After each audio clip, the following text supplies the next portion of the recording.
معاشی ابتری، سیاسی بے یقینی اور دہشت گردی کی لہر کے سامنے chief of army staff general Syed Asim Munir مرد بحران ثابت ہوئے۔ نہ صرف پاکستان کو اقتصادی ٹیک آف کی پوزیشن پر لا کھڑا کیا بلکہ مہنگائی کے مارے عوام کے زخموں پر مرہم بھی رکھا۔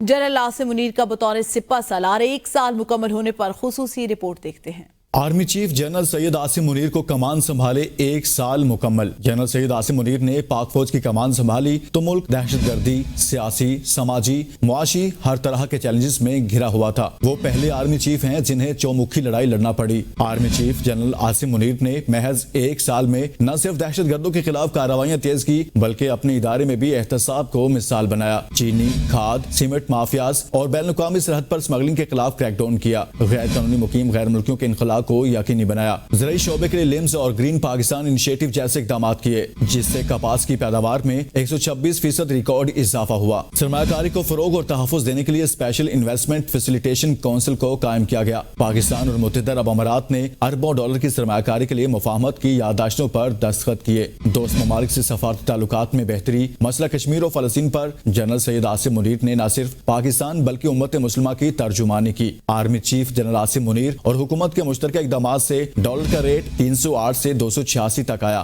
آج پاکستان اسٹاک ایکسچینج نے 100 انڈیکس میں 60,000 پوائنٹس کی تاریخی سطح کو بھی چھوا۔ چینی کی قیمت 230 روپے سے 140 روپے فی کلو۔ پیٹرولیم مصنوعات کی قیمتوں میں 30 روپے کی کمی کی گئی۔ جنرل عاصم منیر نے ثابت کیا اگر کچھ کرنے کا عزم کر لیا جائے تو 1 سال کے قلیل عرصہ میں بھی ملک کو ترقی کی راہ پر گامزن کیا جا سکتا ہے۔ آرمی چیف نے اپنے پہلے سال پاکستان کو مشکلات سے نکالنے کی جو بنیاد رکھی ہے اسے مستحکم کرنے کے لیے جنرل عاصم منیر کا پاکستان کے لیے قائدانہ کردار مزید اہمیت اختیار کر چکا ہے۔